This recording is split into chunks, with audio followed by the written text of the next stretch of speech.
People, this right here is my reoccurring nightmare. Episode of Raw so bad I wanted to call it quits. After watching WWE ever since I was a little fetus in 2004, that one episode of Raw on November 26, 2018 almost made me quit watching wrestling altogether and well burned my career to the ground. I still get severe sadness and disgust whenever I see this picture floating around the internet. When fans say WWE is unwatchable right now, I say, well, that's cute. Were you watching in 2018? If not, no opinion. No 2018 experience, no opinion. Well, how bad this show really was. Well, it has the IMDb rating of 3.8 out of 10. Not good. Cage Match has this at 1.25 out of 10. And what did the people have to say about this show in particular? This was the worst Monday Night Raw I have ever seen in my life. I feel bad for those in attendance tonight. What a disgrace. Fix this, Vince McMahon. You're ruining this company. 2018, people still tagging Vince McMahon. That's funny. Nearly 26 years of Raw, and I'm pretty sure this was the worst episode by far. Like, imagine that. You're watching this for 26 years, and this broke you. You know, people, I don't remember much about this episode. All I remember is this image. Today, I felt like torturing myself. I had a couple of options. It was between somebody repeatedly stomping on my balls, what up, Seth Rollins, or watching this episode of Raw. And I'm a tough man. I picked watching this episode of Raw, so join me as I go back in time and watch the Raw episode that absolutely broke me. I'm recording this before watching the show, so I'ma go torture myself, and I'll see you in a couple of seconds. Okay, I just did it. The things I do for you, the things I do for you. I don't like wrestling anymore. Yeah, it was bad. What have you done to me? But the great one, it surely couldn't have been that bad. Well, there's one redeeming quality that I actually really liked, but about that later, because the show kicks off with the Get Off My Television Baron Corbin, Drew McIntyre, Bobby Lashley, and Lio Rush. The weird thing is, I like all of these talent, not in 2018. So they welcome us to Raw, it's post-Thanksgiving, and they let everyone know they're too elite to eat carbs. Okay, I'll buy that. These guys treat their bodies like temples. My chubby ass can't relate. They are thankful for Corbin's amazing GM work, Lashley's flexing on beta males, and McIntyre enjoying the beatdown on Braun Strowman last week, because yes, last week they beat the living crap out of Braun Strowman. This was the main rivalry, people. If you're watching WWE in 2018, you're wondering, I wonder what next Baron Corbin and Braun Strowman are going to do. Choo-choo! The train era, this is the peak of it, ladies and gentlemen. We cut to hospital. Whoa, this is 2018. Look at me making up these fake ass words. It was a medical facility. He's all bruised up and he's preparing for his surgery. The delivery was so weird, man. It was so bad. I'm coming back for you, and you're gonna get these hands. Corbin assumes Braun won't make it to TLC, meaning he'll win by forfeit. Let's go out. And we got a huge pop for Elias. He roasts the group and plays a song for Lashley. And you know what? This was actually pretty good. Some very good deep lyrics such as, why always bend over with Lio Rush pointing at your ass? Or the main part of the song, when you're feeling down on your luck, it could be worse. You could be Bobby Lashley, and Bobby Lashley sucks. I forgot how over Elias was in the WWE. I kinda like that. You know, Vince McMahon was all about characters. This is one of these rare situations of that era where it actually worked. Like, Elias was great and I already miss him in the WWE. But this whole entire situation, man, it felt like season 45 of Monday Night Raw.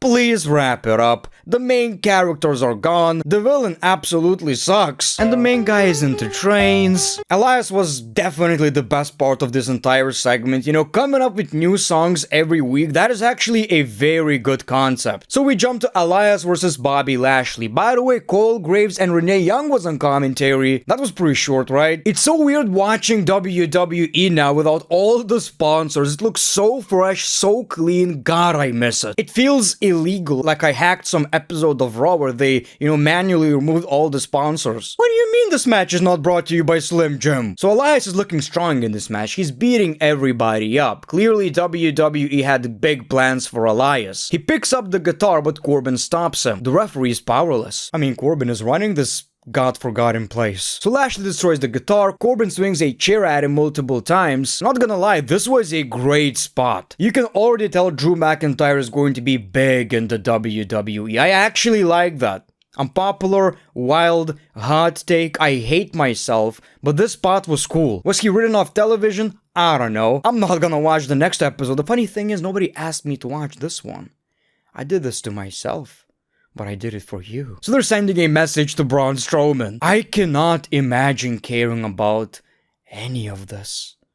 Any of this at all. The babyfaces are not big enough for this to be the main storyline of Raw, and the villains suck. I mean, Drew McIntyre is one of my favorites. I like Bobby Lashley. Corbin was cool. Right here in this moment, they were everything but cool. But cool. Yeah, there was a lot of but. Every week of Lashley and Drew barely talking and Baron Corbin talking in this very monotone voice. How I'm running Raw.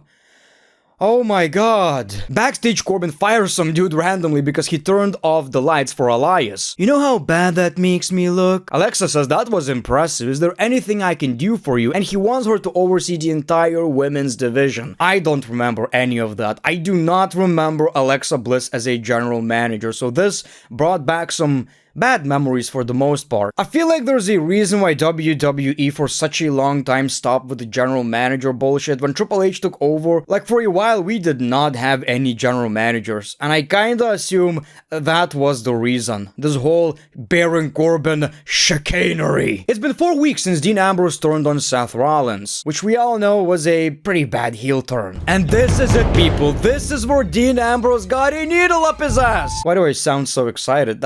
It's not what I'm trying to tell you, but I had no idea this is the same episode where they put a needle up his ass. This is the moment that pissed off a lot of people, and I had no idea it's the same episode. So Dean Ambrose is in a doctor's office, staying far away from Milwaukee, which he calls a toxic dump. He takes shots at Seth Rollins for doing an open challenge while he's busy getting literal shots, including a rabies one. Ambrose calls the people vermin and shows off marks from all the vaccines he's getting. He ends by saying there's no medicine for Seth Rollins and he'll be back next week to finish the job. Commentary then asks Renee about her husband, which I like. They actually acknowledge that they're a real-life couple. She's got nothing. You know, in a way, to be the devil's advocate, I can kinda get what Vince McMahon was trying to do right here. You know, evil villain, you know, he's sick of these people. He doesn't want anything to do with them. He's just here for the money and some revenge. It just didn't work out. It was goofy. You know, I think a lot of things in wrestling look really good on paper, but when you actually do that in this kind of crowd, like the crowd was dead. They had a lot of corpses, man. It was too little, too much at the same time. The weird thing is, it probably could have worked for somebody else, not for Dean Ambrose. Then we got Lucha House Party versus The Revival, 2-on-3, which is something they were not happy about. The tag team division is so unserious, man. Hard to take them seriously because this was a stupid-ass comedy match. The crowd didn't care. Nobody can take them seriously, although I gotta say, I miss Revival in WWE. One of these OG-looking tag teams. You know, serious tag teams. I was wondering whether this match was before or after they had chilies on their balls. Y'all know it happened. Was it the Usos who put chilies on their Coco Jambos? At this point, they can't feel anything down there. It just burns when they pee. So it's a Lucha House Rules match, so nobody knows who's legal, and the Lucha House Party won. I don't know what to tell you. It's like the fans were screaming for something serious. Somebody listened, and they gave us this, I don't know, early 90s type of shit. By the way, the Big Becky moment happened 2 weeks ago before this episode. If they only knew what is about to happen next. That is crazy, man. It's kind of crazy how in wrestling something so bad can lead to something so good. That is a badass shot, ladies and gentlemen. Oh my god, Lars Sullivan is coming to WWE with a nice cinematic video. He was really into making nice cinematic videos, if you know what I'm talking about. Big, intimidating dude was really into making these man-on-man, you know, one-on-one videos. So if you don't like that, suck on that. We got Nia and Tamina. I'm not like most girls. Yeah, this song brings back so many memories. But me and Nia were cool now. This was like the peak of our rivalry, right? They randomly had these copyright logos, which got me excited for no reason because the show didn't end yet. So this was before her match against Ronda Rousey at TLC for the Raw Women's title. No, this was not that promo. She reminds everyone she's the sole survivor at Survivor Series. She's most thankful for breaking Becky Lynch's face. Then she talks about Ronda Rousey in a very bad promo, and the delivery was absolutely horrible. Belongs to me. Give her an Oscar, man. She gives Nia credit for winning the Evolution Battle Royal, but says that's where her luck ends. At TLC, Ronda will rip Nia's arm off and slap Charlotte with it. Then we got the Riot Squad who attacked Natalia. I forgot this faction existed. So Liv Morgan is in the WWE since forever now, which is kinda crazy how much she grew as a character, you know. That is absolutely nuts. And I also forgot how much Nia Jax...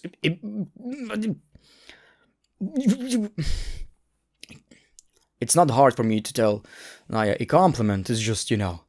I forgot how much Nia Jax...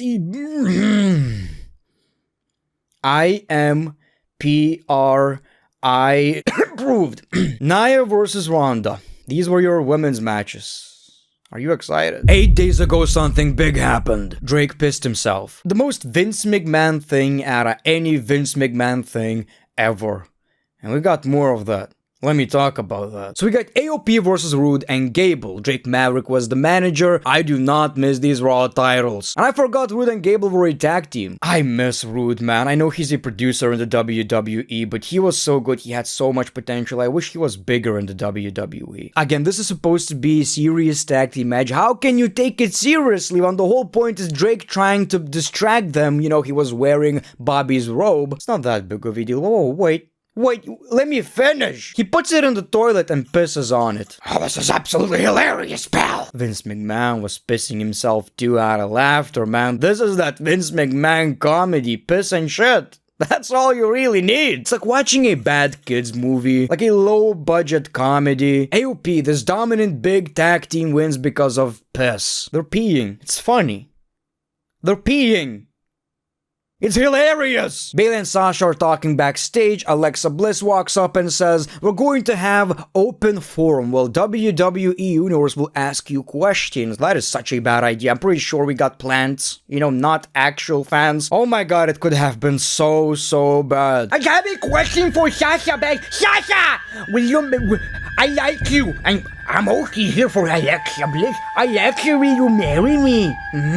But before any of that, well, I don't even know what the fuck I was watching. Jinder was there, Hawkins was there, it was Alicia Fox versus Ember Moon, something to do with the mixed tag match on Facebook. Don't ask. Well, what can I tell you? Ember has a great finisher and she won. Hawkins got a little too excited. No Way Jose comes out with a bunch of people. I hate wrestling, I hate everything about it. I do remember we thinking that Ember Moon is going to be the next big thing in the WWE.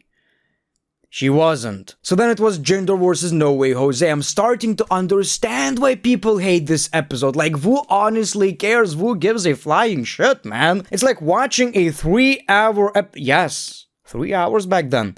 Just full of garbage, full of filler. Stuff that doesn't matter. The crowd is dead. Nobody cares. Not many interesting characters. So Jinder Mahal wins the match. No Way Jose is one of these last weird-ass Vince McMahon projects. He tried to do that with Adam Rose too. I don't get the point. He's coming out with people celebrating. He wants this extravaganza vibe like it's Russ. I don't get it. I really don't get it. Who cares? Who wants that shit? Okay.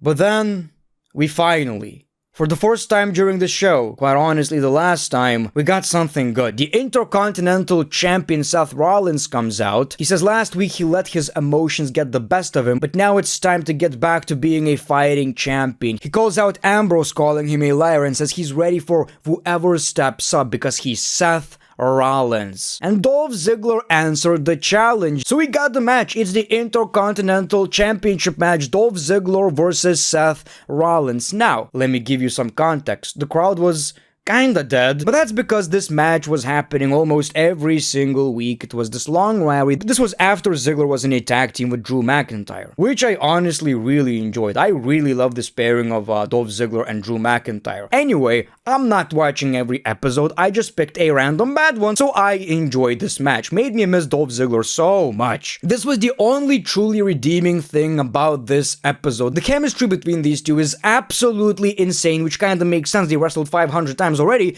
we got this amazing spot where Ziggler kept dodging the curb stomp and then hits him with the zigzag. That was so sweet. Man, Ziggler, you know, he's called the most underrated wrestler of all time, possibly, is still so underappreciated, man. What's so weird about this match, though, is that Seth Rollins won with a superplex Falcon Arrow combo. That was kinda weird, but Seth Rollins was a decent Intercontinental Champion. One of these reigns where it just makes sense. He's building that championship. He's defending that championship. I really like this championship title. And it's unfortunate that then as a babyface, he won the Universal Championship and it just didn't work. Man, I was ready for the show to end. You can't doubt that. I knew everything else is going to be absolute garbage. And I knew the picture of Baron Corbin, Drew McIntyre, and Bobby Lashley standing is coming.